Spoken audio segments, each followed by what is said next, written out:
TorahCafe.com.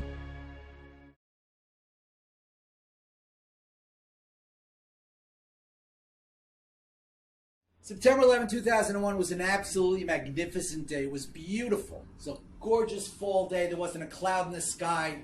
Certainly not like London. The temperature was perfect. Everything was perfect. It was 20 to 7 in the morning. I had my briefcase over my shoulder. I had my cup of coffee in my hand. And I yelled up to my wife, "Bye, hon. Love you. See ya." I yelled up to my kids, "Bye, kids. Have a great day in school. Love you all." And I started to walk out the door. And all of a sudden, my wife yelled down to me and she said, "Did you do Baruch's book order?" Baruch is my third child. I currently have 5. And he was 8 years old at the time. And I learned something that day. Teachers have a wonderful way of torturing parents. It is called the Scholastic book order. Now, I understand, I don't think you have this here, but in the States, teachers, usually from grades kindergarten until about 4th or 5th grade, they issue these pamphlets that have a list of books and games on them, and it encourages the children to order books that they should read and get them used to reading. My son, who was 8 years old, was no different than any other 8-year-old, maybe a little bit more whiny than most kids,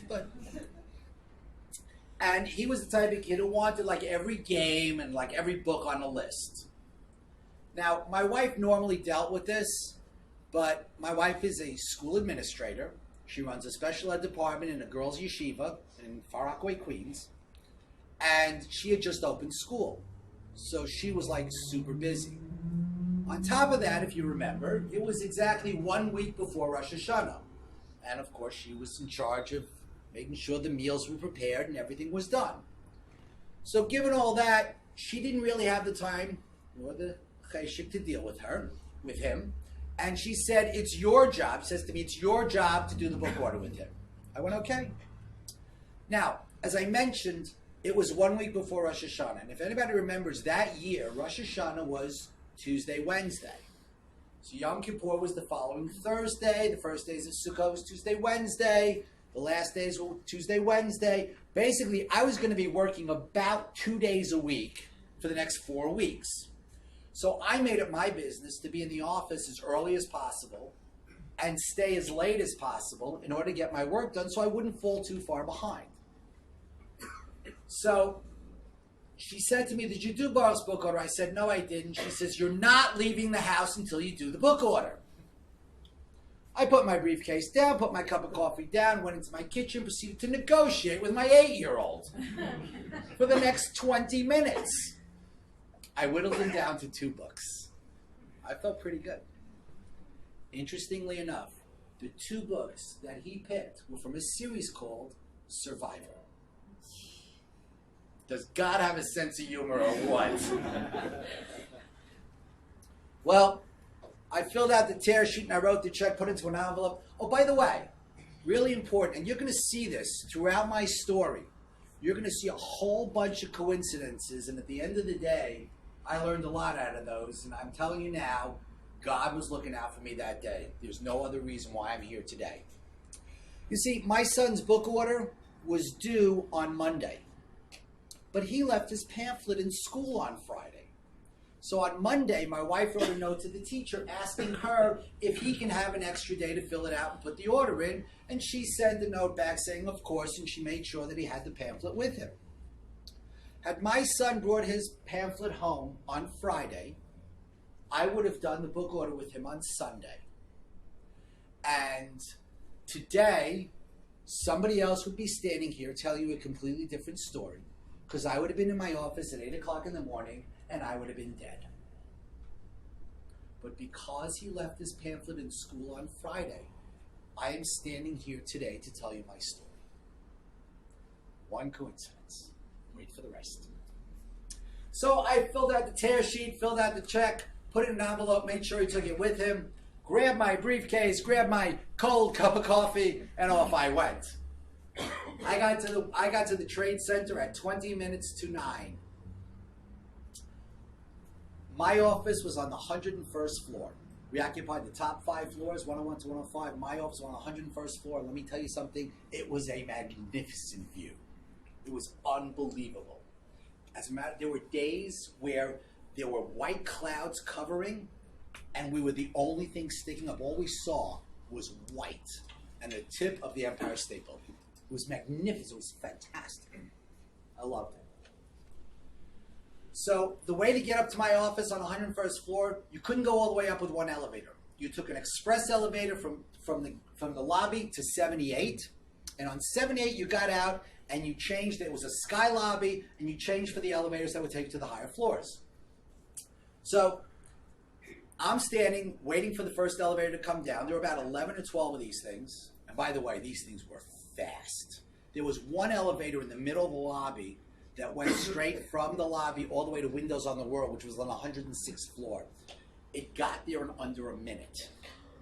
These things, they flew. People used to say when they took the elevators up, their ears used to pop because of the speed, and it was unbelievable. So I'm standing there waiting for an elevator, and the first elevator that comes down was all the way on the right side of the lobby. So I ran down to the end of the lobby, and I got into the elevator. I get up to the 78th floor, wide open, floor-to-ceiling windows, a lot of natural light. It's very pretty. I get out on 78, and the elevator bank that I need to get to my office was all the way on the left side. So I got out of the elevator, like I did every day, hung a left, started walking down to that bank of elevators. I must have been about 2.5 meters from that bank of elevators when, as best as I can describe, there was an explosion. I thought a bomb had gone off in the elevator. The entire building shook, and I mean shook. The lights went out, the place filled with smoke, and I was thrown off my feet. And I am not embarrassed to tell you, I was screaming. I had no idea what had happened, but I had never been so scared. And I heard people yelling, fire in the elevator, and all kinds of stuff. But I had no idea. I looked around, and I saw there was a light, an emergency light in between 2 banks of elevators, so I figured that's got to be a safe place. And I remembered when I was a kid, I learned that when there's smoke, what do you do? You stay low to the ground, right? I literally crawled to that light. And I stood up, and I'm looking around, trying to figure out what to do. I walk behind the bank of elevators, and lo and behold, I find an office there. I had been in that building. I'd been working in that building for 8.5 years. Never knew there was an office on that floor. All I knew was the elevators, a security desk, and a security guard. That was it. I opened the door to the office, and sitting on the floor right next to the door with her back against the wall is this woman's security guard. And she is crying her eyes out. And I leaned over to her and I said, "Ma'am, calm down. We're going to be okay. We're going to get out of here." And I walked further into the office, and I saw there was a guy there who was the fire warden for the floor. Now, for those of you that don't know, I don't know what they do here, but in the States, in every major office building, they have one guy on every floor who is the designated, they call him the fire warden, and he is the go-to guy. So if anything happens in the building, he calls management, or management calls him, and he disseminates the information to everybody on the floor. So management doesn't get bombarded with phone calls from everybody on the floor. Now, I knew he was the fire warden because he wore a stupid red hat and it said fire warden on it. And I know that because I have the exact same one. Because I was the fire warden for my floor. So I ran over to the guy and I said to him, "What do we do? Where do we go?" And the guy looks at me and goes, "I don't know." Of course he didn't know. We didn't know what happened. All we knew there was a bomb that went off in the building. I mean, that's what we knew. That's what we thought. He's trying the phones, the landlines, they're totally dead. The mobiles, nothing working. I go back outside trying to figure out a way to get out, and I bump into a coworker of mine. Her name was Virginia DiChiara. Virginia was on the elevator that I was about to get on when the plane hit. The doors had started to close, and they jammed, open about a foot. And as she described it to me, the walls of the elevator collapsed. the ceiling collapsed. There was a cable that was in the elevator that snapped and was sparking in the elevator. The jet fuel came down the sides of the elevator, ignited by the sparks, and there was a wall of fire. There were 3 people in that elevator. Roy Bell, Virginia, and a woman by the name of Renee. Roy Bell was the first one to jump through that fire and jump out of the elevator, and he suffered 2nd-degree burns. Virginia jumped out right after he did. She suffered 3rd-degree burns. And Renee, who was the last one out, ultimately died from her burns.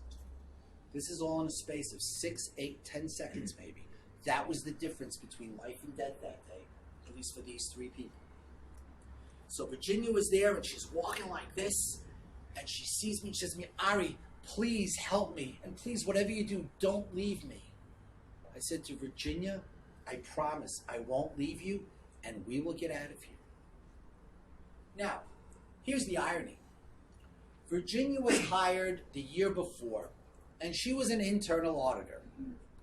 And the first department she audited was mine. Needless to say, she didn't give me very good marks. As a matter of fact, she almost got me fired. So our relationship, we were not good friends. But here she was, and here I was. And you know what? God put me in that situation, literally to me as a test, saying like, what are you going to do? And I did the only thing I knew, and that was to help her. Our relationship did not matter. Didn't matter we weren't friends. Didn't matter she almost got me fired. Here was another human being in trouble, and I was there, and I was going to do whatever it took to help her. I wasn't going to run away. I did, and I helped her. And I brought her into that office, and I gave her some water to drink. She couldn't hold the cup. An 8-ounce cup of water she couldn't hold. That's how badly her hands were burned. So I had to pour it into her mouth to give her some relief. I turned to the fire warden, what are we doing? He goes, I don't know. All of a sudden, into the office walks another security guard, and she's carrying a 2-way walkie-talkie radio. And I'm thinking to myself, a radio, that's help. There's help on the other end of that thing. But she was crying her eyes out. And I'm going like, I got to do something. I ran over. I grabbed her, literally grabbed her. And I said, ma'am, you got to calm down. I said, you've got a radio and you can get us help. You need to calm down. You need to get on that radio and you need to get us help now. And she calmed down a little bit and she was like whimpering and she was like, whoa, we're on 78. We need help. Unfortunately, there was so much chatter on that radio, I realized we weren't going to get help from there. I walked back outside into the hall, looking for a way out, come back in, and all of a sudden, the fire warden turns and says, okay, we can get out. Stairwell on the left. Stairwell on the left. It was at that point that I realized, which I realized there are signs in these big buildings, in most buildings, that I actually look for today every time I walk into a new building. In the States, they're usually red and white. Here, they're green and white. You know what they say? Exit. Right? I found the exit sign. And I walked towards the exit sign, and some guy ran ahead of me, and we had to go around a bend, and he opens it. There was a door there. He opens the door. Sure enough, there's the stairwell. He yells, I found it. I'm thinking, great. Now, here's another interesting point. In the Trade Center, there were hundreds of staircases. Most of them went down 10, 20, 30 flights, and that was it. And then you had to come out on the floor and walk around, get to another stairwell to continue to go down. This one went from 78 all the way down to 1. How did he know? I have no idea. I don't know where he got the information from. The phones weren't working. I don't know, but somehow he did. And so the guy opens the door. He says, I found it. I'm looking out there. And I see there are lights on in the stairwell. I figured maybe there were emergency lights. I wasn't really sure. But I said to myself, better to be safe. And I turned around. It was Roy Bell, the fire warden, myself, Virginia. And then there were about 6 or 8 other people from the floor with us. And I turned around to the people behind me and I said, does anybody have a flashlight? thinking to myself, if the lights go out in the stairwell, it'll be pitch black. And two people behind me say, yep, got a flashlight. And I remember thinking to myself, where did you get a flashlight? And why are you carrying it? But I figured I didn't care. I said, folks, if the lights go out, nobody panic. We will have light. And the next thing I did, and you women will appreciate this, I looked at Virginia's feet. And I said, thank God she's wearing flats. Because there were high-heeled shoes in that stairwell all the way down. Women had just kicked them off to get down as fast as they could. So we started to head down. Fire Warden, Roy Bell, myself, Virginia. I remember the order because I remember telling Virginia, if you feel faint, you can fall forward, you can fall on me. I'll catch you, I'll carry you. Of course, Roy Bell wasn't very happy with that because he said, if she falls on you, what's going to happen to me? I said, Roy, don't worry about it. We'll be good. And we started to head down. We got down to the 75th floor, 3 flights, when as far as I'm concerned, one of the biggest miracles of the day happened to me. Other than the fact that I wasn't killed when the plane hit. My mobile phone rang. Now, you're thinking, yes, so what? Well, let me tell you something about the Trade Center. You could never, ever get reception in that building. I used to be in my office standing by the window going like, hello, can you hear me now? Hello, can you hear me now? Anybody old enough to remember that commercial? Can you hear me now? No. Doesn't matter. It was a Verizon commercial. It was, can you hear me now? It was very fair. Anyway, you couldn't get reception in the Trade Center. And on that day, forget it. Because, you know, when we were trying to call, when he was trying to get information, there was no reception. You couldn't get anything. All of a sudden, my phone rang. I'm in the middle of a stairwell, in the middle of a building. It doesn't get reception. My phone rang. I was so shocked. I went, hello? It's my wife on the other end of that phone. And she was telling me something about a plane going into the building. I had no idea what she was talking about. I said to her, Joyce, I'm on the 75th floor. I'm in a stairwell. I'm on my way down. Now is not a good time. I said, I'll call you when I get out of the building. And I hung up the phone. Not realizing, of course, that it was going to be hours until I got to her again. Roy Bell goes like, oh my God, you got reception on your phone. Can I borrow your phone to call my wife? I said, of course. I handed him the phone. He dialed. He hit send. Nothing. Dead. I literally looked up and I said, thank you, God. Because at least my wife knew that I was alive, that I wasn't killed when the plane hit. She knew I was alive, which kind of comforted me so that she wasn't in that state of limbo. So we continued on down, and we got down to about the 50th floor. Virginia turns to me and says to me, Ari, I can't go on. I can't do it. My first instinct was, I'll have her sit down, we'll rest a little bit, and then we'll get up and keep going. And then I thought to myself, you know what? If she sits down, she may never get up.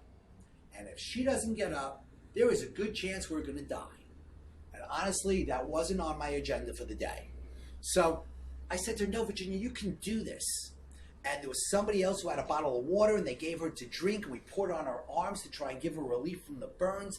And now I'm coaching. I'm counting down floors, 45, 44, 42. You're doing great. We're doing great. We're doing great. And we were until 38.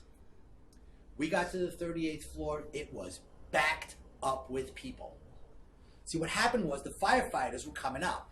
So in order for them to be able to go up, they stopped the people from going down. So we hit this huge crowd. And one of the women in the crowd turned around as we were coming down, saw Virginia, and went like, oh! And Virginia goes, Ari, how bad is it? I go, Virginia, you look great. I said, you're fine. Look, I knew she was in trouble. I mean, it was bad. But I had to keep her spirits up. I mean, that was the least I could do. Medically, I couldn't help her, but at least keep her spirits up, which is what I tried to do. But I'm scared. I don't know what to do. And so I started to yell out. I said, is there a paramedic in the building? I said, I have a burn victim here. If you're a paramedic, please come and help. Otherwise, please step to the right and let us through so we can get help. And people did. Now, I'm telling you this. This stairwell was 2 people wide. It was 1, it was 2, that was it. How they ever expected to evacuate 50,000 people, I have no idea. Wasn't my problem, although that day it was. But it doesn't really matter. But the people squeezed over and they opened a path so that we can go down. It was unbelievable. We got down to about the 8th floor, and there was water all over the place. See, the sprinklers worked very well on the lower floors where there was no fire. Upstairs, no, I forget it. It was totally knocked out. There was no sprinkler or nothing. All right, that fire raged. But there was plenty of water on the 8th floor. It was ankle deep. And I'll never forget, I turned to Virginia and I said to her, Virginia, take it real slow. Because if she would slip and fall, there's no way I'd be able to pick her up. You couldn't touch her. Her arms were you couldn't, trust me when I tell you, you couldn't touch her. And I remember, I got to tell you this, I was wearing a brand new pair of trousers that day. The fear of the woman. I said, if anything happens to these trousers, my wife is going to kill me. And so I did this. Yeah, that's what I did. It lasted a flight. After one flight of stairs, I was like, I'm not doing this. This is ridiculous. I figured, if I ever get out of here, I'll deal with my wife later. And we headed on down. We got down to the 1st floor, and the fire warden keeps going down. I go, where are you going? He goes, we got to get out through the garage. I went like, okay, I figured he knows, right? So I turned to Virginia and I said, look, we already went down 78 flights of stairs. What's another 4 or 5? And we continued on down. We got down about 2 flights when all of a sudden the door on the 1st floor opens up and some guy who I didn't see yells down, where are you people going? I yelled back up, we're going out through the garage. He goes, no, you can't get out through the garage. You got to come back up here and come out through the 1st floor. I turned to Virginia. I said, we got to go back up 2 flights. She said a few things that I can't say in mixed company or in any company. And we headed back up. Let me tell you something. What I heard later was there were people in that garage that never got out. Who was the guy who opened the door? I don't know. I never saw him. I only heard a voice. And why did he pick that moment to open the door? I don't know. But that guy, voice, angel, saved our lives that day. We got out on the 1st floor and I'm looking around and oh my God, we're right by the lobby of Tower 1. I'm thinking, great. You go through the revolving doors, go through the lobby, go out the revolving doors, you're out on the street, the fastest way out of the building. But there were police and firefighters there and they were telling us no. Go the other way. Go walk through the mall, walk through the atrium, there's a lot of stores, walk all that. It's a long way out to get out of the building. But we did. And I'm very happy we did. Because had we gone out the way I wanted to go out, that would have put us out on West Street. You know what was going on West Street? That's where the people were jumping. My feeling exactly. If I would have seen that, and I saw it on TV, and I saw the New York Post had a picture of it, of one guy floating in the air. If I would have seen that live, I wouldn't be standing here today. I would have been locked up. I'd be in an asylum. I wouldn't have been able to deal with it. I thank God every day that they were there to tell us to go the other way. And as we're going out, the water was from the sprinklers were dripping down. Virginia later told me, she says, every time a drop hit her arm, she says, it was like a knife going through her arm. I can't imagine the type of pain she was in. And she said to me as walking out, Ari, please call my mom, tell her I'm okay. And I said, give me the number, I'll punch it into my phone, and as soon as we get out of the building, I'll make the call. And we got out towards the exit of the building, it left us out on Church Street, and there were police and firefighters and telling everybody, uptown, uptown. People were running uptown. They were running away from the building as fast as they could. I turned to a cop and I said, I have a burn victim here. What should we do? Where should we go? And he says, go across the street in front of the Millennium Hotel. We're setting up a triage center. There'll be ambulances there. Bring her over there. And that's what we did. We went across the street and sure enough, an ambulance shows up. I help her into the ambulance. I turn around, step out of the ambulance, and I breathe a sigh of relief.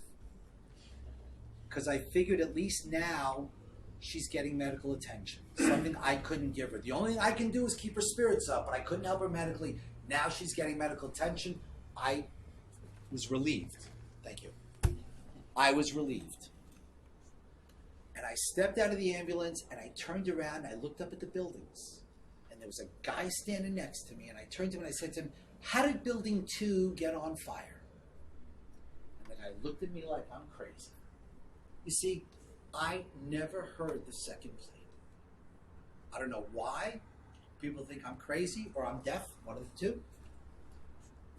Maybe it was because I was so focused on getting out that I just blocked everything out, but I never heard the second plane. I literally thought the wind had blown the fire from building 1 to building 2. The guy looks at me, he says to me, "What are you, nuts?"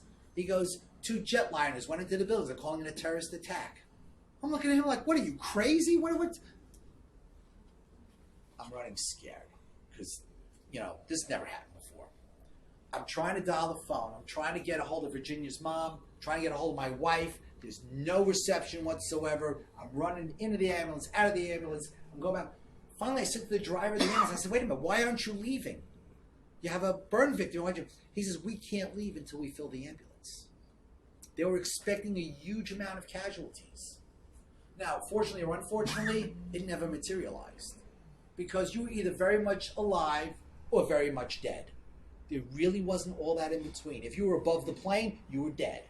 If you were below the plane, you were alive. There really wasn't much else, unless you were caught like in one of the elevators, which is what happened to these people. But there weren't a whole lot of casualties. So he says, "We're expecting a huge amount of casualties. We can't leave." And Virginia's going nuts. She can't. She says, "I'm going to faint. I can't take the pain." Finally, they loaded the ambulance. They say, "Okay, we're ready to go." And I'm thinking, thank God. And all of a sudden, Virginia turns to me and she says to me, "Ari, you're coming with us." Now, I don't want to say that I was in a comfort zone because of really what was going on, but the reality is I knew where I was. And I knew if I had to get anywhere else, I would know how to do that. I knew the subways, I knew the buses, I knew the streets. I would know how to go there. The thought of getting into an ambulance and going God knows where on that day didn't excite me. Secondly, and more importantly, once she's gone and I know she's getting help, do you know where I'm going? I'm going back to the building. Because I'm looking for my friends, I'm looking for my coworkers, I'm looking to help. I'm not going anywhere. It was my nature. I mean, I always wanted to help. So I tell Virginia, I said, "Virginia, you don't need me anymore." I said, "I'll get a hold of your mom. She'll meet you at the hospital. You're going to be fine. You don't need me anymore." She turned to the ambulance driver and she says, "We're not leaving unless he comes with us." And I look at the ambulance driver and he's looking at me and I see it in his eyes. He's thinking, this is not a cab service. But I'm looking at him and I'm thinking, maybe for our own psychological well-being, maybe I should just come. And he said, "Fine, hop into the front." And I got into the front of that ambulance and we pulled away. We were only one of a few ambulances that actually got away from the scene that day. I have friends who are members of Hatzalah in New York that showed me pictures of crushed ambulances at the scene. Virginia thanks me every single day for saving her life. And I say, "You got it all wrong. Who saved whose life? If she wouldn't have insisted that I get into that ambulance, I would have been standing at the base of that building when it came down and I would be dead, no question in my mind. None. But she insisted I get into that ambulance. We pulled away, we got to the hospital, I helped get her into the emergency room, and then, as New York is so known for, they threw me out. See, they said to me, "Are you a relative?" I go, "No." She goes, "You can't stay." I go, "But I brought her in here. I'm her coworker. She's got nobody else. I'm sorry, you can't stay here. You have to leave." And they literally threw me out. I turned to Virginia. I said, "Listen, Virginia, I'll get a hold of your mom. She's going to be here real soon. You're going to be okay." And I walked out of the hospital. When I got out into the street, all of a sudden I heard somebody go, "Wow, did you hear? Tower 2 collapsed."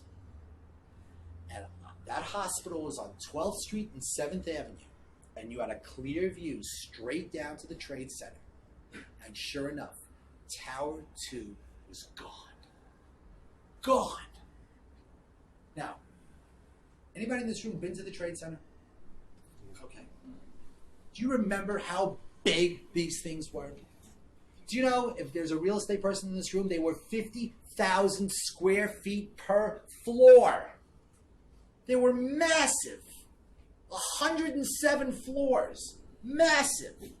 Let me tell you something. I saw the hole in the building. I remember it. I remember like yesterday. I saw the fire. I saw the hole. But you know what? I saw the firefighters going up. And I figured to myself, they'll put the fire out. It'll take a couple of months to get the building back in shape. Heck, I can use a vacation. But the fact that this thing just collapsed, I had a pit in my stomach like you wouldn't believe. I was running so scared. I can't get reception on my phone. I'm trying to look around for a payphone. A payphone? When's the last time anybody in this room used a payphone? By a show of hands. Yeah, well, that's kind of what it was like. I don't know. Is anybody new? People looked at me like I'm crazy. A payphone? What are you, crazy? All of a sudden, I saw a guy walking down the street, and he was talking on his mobile. And I'll never forget. I was thinking to myself, when this is all over, I'm going to find out who his carrier is, and I'm going to switch to them. There were a lot of stupid things that went through my mind that day, let me tell you.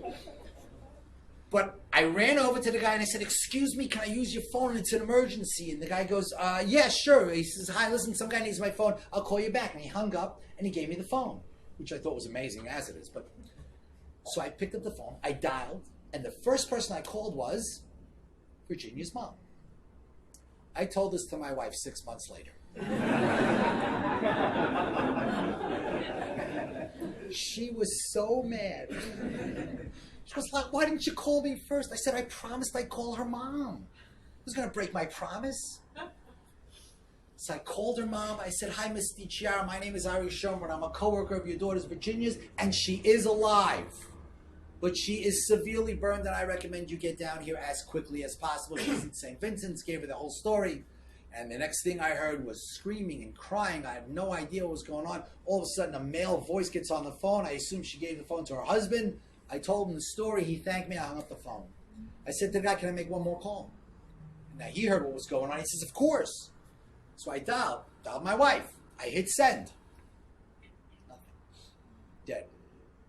I went, forget that carrier. But I don't know what to do. I'm desperate. All of a sudden, I see a restaurant on the corner. Restaurant. They have phones. So I go running into the restaurant. I bumped into the waiter and I said, "Excuse me, can I use your phone?" And the waiter looks at me and goes, "Well, it's not my restaurant. It's not my phone." I think, "What's wrong with you?" I blow right past him because I saw people in the back on the phones. And I ran to the back and there's a woman standing there. And she looks at me. She goes, "Do you need a phone?" I go, "Yeah." She goes, "You're going to have to wait." Wait. I can't wait. This is an emergency. You don't understand. I need to make this call. There were two guys sitting at a table, and they were eating breakfast or lunch. I don't even know because I had no idea what time it was. The first time I looked at my watch, it was 1:45. Remember that time because I'm going to get to that. Guy looks at me and he says to me, "Do you need a phone? My apartment is 5 doors down. You can come to my apartment and use my phone." Now, this is New York City. I'm looking at this guy and I'm thinking, axe murderer? But I'm desperate. And I go like, "Yeah, sure, thank you so much." And he says to the guy, he says, "Listen, I'm going to let this guy come to my apartment and use my phone." And we walked out of the restaurant. We went around the corner. And as we went around the corner, in the distance, there was a payphone with a line of people on it. And all of a sudden, as we're walking, this one woman comes off the line, starts walking towards us. I don't know where she was going, but she comes walking towards us. And as she gets to us, he stops her. And he says to her, "Do you need a phone? You can come to my apartment and use my phone." And you saw the look in her eye. Because now there were two of us. She was thinking, axe murderers? And she goes like, "No, thank you." And she continued on. We got to the door of the apartment building. He unlocks it, turns to the people on the payphone line, and says, "If anybody needs a phone, you can come up to my apartment and use my phone." Who was this guy? Let me tell you something. He was an absolute saint. His name was John Roccasalva.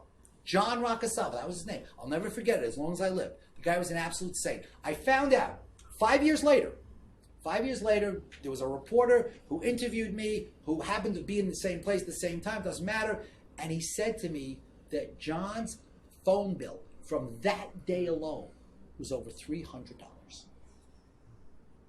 $300. And the reporter asked him, he said, why? He goes, I didn't know how else to help. I figured that's the best way to help. The guy was a saint. It was unbelievable. So he opens the door to the apartment building, and I'm looking inside, and it was a 6-story walk-up. No elevator. And I'm looking, and I look up, and I go like, God, please let him live on the first floor. Please. I mean, I was tired. He lived on the first floor. It was unbelievable. He opens the door to his apartment. It was more of a closet than an apartment. I have to tell you, New York City. I mean, this thing was so small, you couldn't change your mind in his apartment. That's how small it was. It was ridiculous. Guy didn't have a TV, didn't have a radio, he didn't have a mirror in his apartment. How do you shave without a mirror? Whatever. But he had a phone. It's good. So he says, there's the phone. I pick it up, I dial my wife, I get a fast, busy signal. Trouble on the lines. Hang up, pick it up, dial again, fast, busy. Third time, same thing. Now, in the meantime, he was going up and down, bringing people off the line from the payphone. So there's a guy standing behind me, taps me on the shoulder, says, excuse me, can I try now? I want to, sure, go ahead. He picks up the phone, he dials. Yeah, hi, honey, it's me. I'm in some guy's apartment. Yeah, I'm okay. He hangs up the phone. There's a woman behind him. She goes next. She picks up the phone. She dials. Yeah, it's me. I'm in some guy's apartment. And give me that phone. But I was still civil. I was like, do you mind if I try one more time? I go, sure, no problem. I dialed, picked up the phone, I dialed, I got a fast busy. Now, I don't want to say I was paranoid, which I was, but I really, really thought that they were out to get me. I thought to myself, they missed me in the trade center, they're tracking me, they know I'm here, they're keeping the bed fast busy so that I would stay there and they're going to get me there. Let me tell you something, just because you're paranoid doesn't mean they're not really out to get you. Don't forget that. I picked up the phone, I said one more time, I dialed, and it started to ring. My heart was pounding. I said, thank God. Phone rang, and all of a sudden, on the other end, Beno Space Yaakov, may I help you? Joyce Schonbrun, please. Who's calling? Her husband? Hold on. No. And then you get the music. They put you on hold. They put you on perma-hold. Put you on hold and completely forget about you, figuring the music will pacify you, and at some point in time, you'll just hang up and go away. It couldn't have been more than 30, maybe 60 seconds. It seemed like hours. And all of a sudden, my wife picks up the phone. I say, honey, hi, it's me. She started to cry. I said, honey, what's the matter? Tower 1 had collapsed. The last time she spoke to me, where was I? I was on the 75th floor of Tower 1. She was sure I was dead. She had no doubt in her mind. She hadn't heard from me. She was sure. She was wondering who was going to say Kaddish for me because my oldest male child was 8 years old, Baruch. She was wondering how she was going to tell the kids that Daddy's dead. She had no idea how she was going to deal with it. She lived through this thing twice. Let me tell you, thank God, I did get out. And I am around to talk about it, and I talk to audiences all over the world, okay, because it's important. After she calms down, she says to me, what are you going to do? You know, they shut the city down. The tunnels are closed. The bridges are closed. There's no transportation, no subways, no buses, nothing. What are you going to do? I go, I don't know. I said, maybe I'll call Ellie and go to his office. Ellie was my brother, my younger brother. He worked up on 47th Street and 6th Avenue. I'm down on 12th Street and 7th Avenue. I said, maybe I'll go to Ellie's office. I don't know, but I'll call you when I get to my next destination. How scary was that? We're so used to being in constant touch. You need to speak to somebody, take out your mobile, you call them. If I hung up that phone, I either have to pick that phone up to make the call or go someplace else and pick up another landline to make the call. That was the hardest thing of the day, just not being in touch. I looked at John. I said, John, do you mind if I hang out a little bit? I was really tired. I said, do you mind if I hang out a little bit? And he goes, no problem. And I sat down. I took off my wet shoes and socks. And he looks at me and he goes, oh, your socks are all wet. would you like a clean pair of socks? You can have one of mine. Who was this guy? I was like from Kansas or something. It was unbelievable. The guy was he was a saint. He was an absolute saint. I hung out there for about 15 minutes, realized I got to keep going. So I figured I was going to go up to my brother's office. I thanked him very much, put my wet shoes and socks back on, and I left. Now I got to go to my brother. Uptown. Where's Uptown? I'd never been in that area. I had no idea where I was. So I stopped somebody. I said, excuse me, can you tell me how to get uptown? The guy looks at me like I'm crazy. He goes, uptown? Follow the crowd. Everybody's going uptown because nobody was going downtown. That's for sure. So I followed the crowd. I got to 8th Avenue and 12th Street. And I'm going like, wait a minute. I have a friend who's got an office on 9th Avenue and 16th Street. But not just any office. This guy had a workout room, a billiard room. He had showers. All right? It was a financial printing business. You know, so they were used to having people come in for like entire weekends. I think that's great. The only problem that I had was I didn't have a change of clothes. That was my problem. But I went in there, and I walked through the double doors, and the receptionist looks at me, and she says to me, Ari, are you okay? Now, I had no idea what I looked like, because as I said before, John did not have a mirror in his apartment, so I didn't know what I looked like. But I looked at her, and I said, yeah, I'm fine. She goes, can I get you anything? I said, yeah, a conference room, a phone, and some water. That's all I need. I didn't realize how thirsty I was until that particular moment in time. And they were so nice. Turns out, by the way, my friend was not there in the office. He was in Florida. God bless him. I went into the conference room, and I started calling everybody I knew just to let them know that I was alive. The only people I couldn't get a hold of that day were my parents. My parents live in Israel, and you couldn't get an international line out for no money. But I had a niece who was living in Belgium, Avivit. And Avivit called my sister-in-law in West Hempstead, New York. West Hempstead, New York. My sister-in-law in West Hempstead told Avivit in Belgium that I was alive, so Avivit called from Belgium to my parents in Israel to let them know that I was alive. So I knew, at least, that they knew that I was alive. So I felt okay. All of a sudden, a guy walks in, he says to me, would you like some lunch? I go, lunch? What time is it? 1:45. I went like, wow. I said, I really appreciate it, but I'm strictly kosher, so I don't think you can help me. The guy goes, oh, no problem. We have kosher clients here all the time. I'll just call the restaurant across town, and I'll order something for you. I go, they're not going to deliver. He goes, oh, sure, they deliver all the time. I'm thinking, this guy's clueless. I said, pastrami on white bread, fries, and a Coke. Knock yourself out. The guy came back. About 2 minutes later, he goes, they won't deliver. I'm going, duh. But the guy felt really, really bad for me because he knew I was hungry. So he says, listen, you know what? We have a pantry, and we've got chip snacks, and we've got, granola bars and juice. Help yourself to anything you want. So I went into the pantry and I took out some chip snacks, some granola bars, and some juice, and I ate my lunch. In the meantime, I called my brother, and I said, what do you want to do? I said, why don't you come down here, and we'll walk over the Brooklyn Bridge. I don't know. He says to me, why don't you come up here? We can walk over the 59th Street Bridge. I didn't want to go up there, and honestly, the reason I didn't want to go up there, and I told him this was a terrorist attack. My brother at the time worked on 47th Street and 6th Avenue. Is anybody familiar with New York City? Does anybody know what area that is? It's the Diamond District. Do you know who works in the Diamond District? Jews. Lots and lots and lots of Jews. Now, they're calling this a terrorist attack, and I'm thinking to myself, if you're going to continue to attack, what's a great place to hit?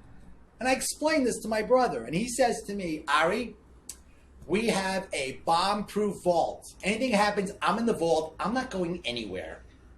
I'm like, okay, you win. I'll come up to you. But whatever you do, wait till I get there. Do not leave. Remember, there was no transportation. I had to walk from 16th Street all the way up to 47th Street. And I said, just don't leave. I'm coming, because I couldn't call him. Fine.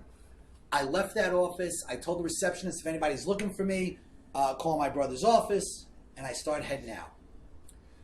I started walking. I got to 6th Avenue and 23rd Street. Let me tell you something. It continued to be a magnificent day. It was like a snow day without the snow, and you have no idea what that's all about because you live in the UK, but that's okay. But I'm telling you, there wasn't a car on the street. It was like just silence.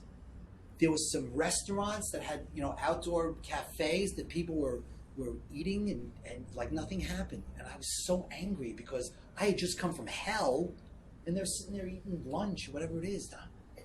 I didn't say anything. I just kept walking. All of a sudden, 23rd Street, a New York City bus pulls up. I'm going, wow. So I ran. It was stopped about a half a block from where I was. I ran down and I jumped on the bus and I took out my Metro card in order to pay. That's what we used to pay. I took out my Metro card. The bus driver was a woman. She looks at me. She says to me, "Put that thing away. We're not charging today." And I'm going like, wow. Has New York City changed or what? This is great. And she says, okay, I'm not making any stops. If you want to get off the bus, ring the bell and I'll stop. And we got up to about 44th Street. Some guy rang the bell, so I figured I'm just going to get off there and I'll walk the other 3 blocks. And I got to my brother's office and I rang the bell. Who's there? It's Ari Schonbrun. I'm here to see Elliot. Just a moment, please. And they buzzed me in. My brother's office was on a lower level. I walked through the front doors. Facing me was double glass doors. And I walked through the doors.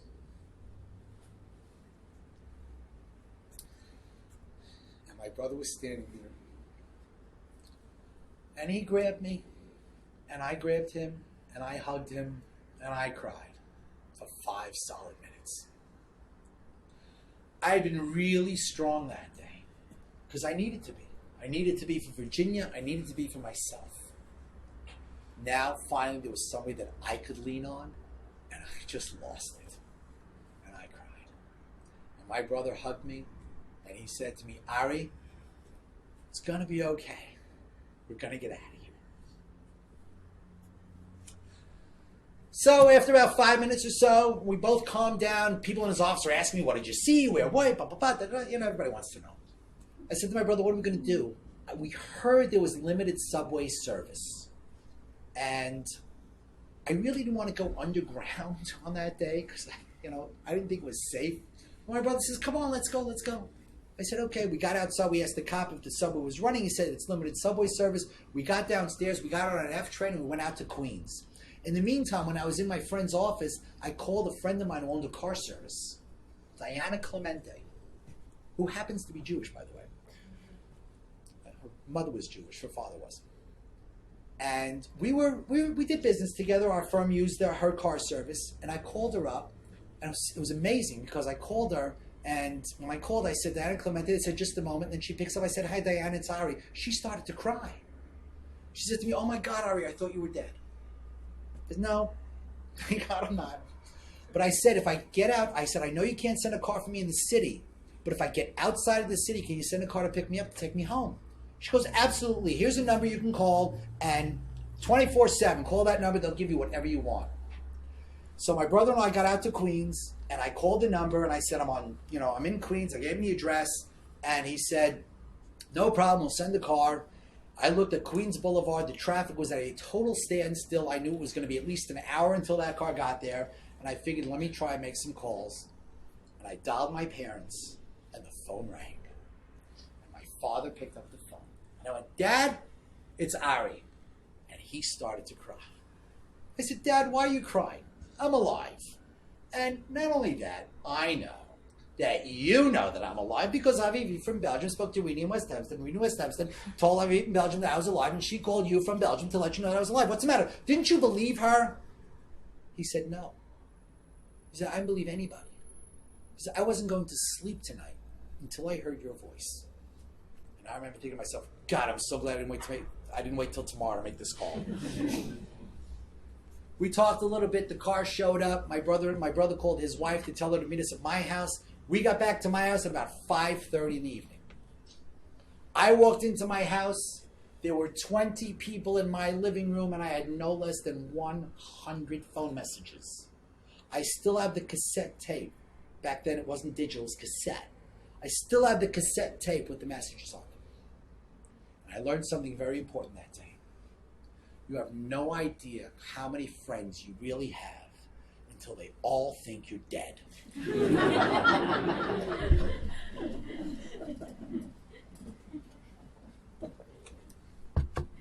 The reality is, I did learn a lot that day. Let me tell you something, and apologies if anybody works on Wall Street or in finance, but I work on Wall Street. The motto of the day is greed. Greed, plain and simple. Guys are multi-millionaires. They're in their offices at 7 a.m. Why? The bigger house, the bigger boat, the bigger car, the nicer vacation, the next promotion. That's all they care about. That is what life is all about. And I was guilty of the exact same thing until that day. My kids used to say to me, Daddy, can you come to the class play? No, Daddy's got to work. Daddy, can you come on the class trip? We're going to the zoo. Some of the other daddies are going. You can go, right? No, Daddy's got to work. Daddy, can you come to mock trial? It's after school, so it's after work, so you could be there, right? No, Daddy's got to work late. Daddy's got to work, Daddy's got to work, Daddy's got to work. That was always the refrain until that day. Today, Daddy's on the class trips, Daddy's at the school plays, Daddy's wherever his children need him to be. Because at the end of the day, the experiences that my kids go through, I want to make sure that I'm a part of it. My job will be there tomorrow. And if it's not, I'll figure something out. But the experiences that my kids go through, I want to make sure that I'm a part of it. Not wait till they're 20, 30, and 40 years old, like the Cat Stevens song, Cats in the Cradle. If you never heard it, listen to it. It's a great message. But that's what I wanted to do. I wanted to make sure that I was a part of their lives. Now, not later. But there's another side to it. Some people call it the spiritual side. Call it what you want.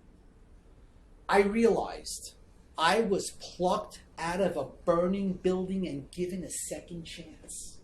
I was given a second chance. It was like God was telling me, you know what? Maybe you were good, maybe you weren't, but I'll tell you what. I'm going to give you a second chance. What are you going to do with it? And I got the message loud and clear. And I decided to change. Now, I'm going to tell you something. I was the same guy on Wednesday that I was on Tuesday. Nothing for me had changed. Other than the fact that I lost 658 of my friends and coworkers, nothing else changed in my life. I was the same guy. It took between 6 and 8 months until it finally sank in and that I really, really understood what happened. As I told my story more and more, it started to sink in.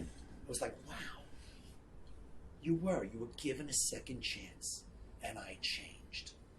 Now, let me tell you something. The world as we know it, back then was bad. Today, it's 100 times worse. God is always giving us messages. He's always sending us messages. The Trade Center was only one. Do you know, it was like nobody's listening. You guys weren't involved in this, but in 2003, there was a major blackout in the northeastern United States, and 50 million people were put in the dark. 50 million people. I don't know if anybody remembers this. 50 million people were put into the dark. And everybody's looking around going like, why? Wonder why? I knew why. Do you know why? Because God was telling these people, and our nation as a whole, the United States as a whole, and probably the rest of the world, you guys are in a state of spiritual darkness, and you don't even know it. You're so busy with your life, you don't even know it. And he put 50 million people in the dark, and he said, this is the darkness you're in. Understand. People didn't get it. Do you know what he did next? He brought the meltdown. Financial meltdown. That's what we had in '08. So he started to hit people in their pockets. Did we listen? No. So you know what he did? He brought Bernie Madoff. Figured there's the icing on the cake. We hit a lot of the wealthy people, now we'll hit a lot of the charities. And we'll hit a lot of the other people with a $65 billion scam. Did we listen? No. So now he brought Iraq, ISIS, ISIL. He keeps sending us messages and he's telling us, you got to do something different. You got to change. I keep sending you these messages and you're not doing. Do you know the definition of insanity? Is doing the same thing over and over again and expecting different results. That's insanity. But you know what? That's what we do every day. Now, as I said to you, I decided to make a change. I decided to become a little bit of a better person. And one of the things that I took upon myself was to stop swearing. Let me tell you something. When you walk on Wall Street, these guys are worse than drunken sailors. The stuff that comes out of their mouths is unbelievable. But I said, I am not going to swear anymore. No more curse words, no more four-letter words. And I stopped. And do you know what happened? The people around me that work around me, when I told them this, first they laughed. But then after a while, they knew Ari Schonbrun doesn't curse. And if they're around my desk, neither do they. And if we're in a meeting and somebody's there and we're talking and somebody slips with a curse word, he'll go, I'm sorry, excuse me, I didn't mean it. Look at the effect that I had on people around me because I made a decision. You know, my favorite analogy, all right, is I made a decision, I affect people. If I handed out candles to every person in this room, mine was lit, nobody else's was lit, okay? Then I went to you, and I had you light your candle for my candle. Is my candle diminished in any way? No. Is there twice as much light as there was before? Yes, there is. And then you light, and then you light, and you light, and you light. And before you know it, we've lit up a room. Because each one of us made one decision. One. Just one. That's how you light up a room. That's how you light up a city. That's how you light up a country. That's how you light up the world. By making one decision. I challenge my audiences around the world, and believe me, I've been around the world. And I challenge every one of my audiences, take upon yourself one thing, one mitzvah, one thing, not 613, not 365, not 248, one. But own it. So that when people see you, they'll say, oh, you know that guy? He's the guy who always goes to visit the sick, no matter who it is. You see that guy? Every time a beggar comes around, he gives them, a half a pound. It doesn't matter what it is.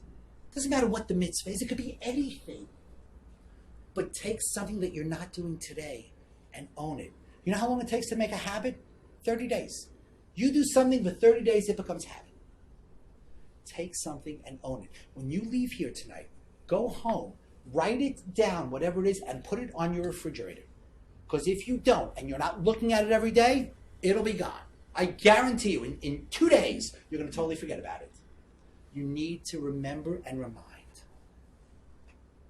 It is so important because you'll see the effect it'll have on you and it'll have on everybody else. And at the end of the day, it won't be just one thing. Because after you've done that, you'll say, you know what, maybe I'll take on another. And maybe I'll take on another. And before you know it, we can light up the world. But remember, in the prophets it says that we are a light unto the nations, right? Everybody know that? We are a light unto the nations. How can we be a light unto the nations if we're not even a light unto ourselves? We got to start here. Start with us, me.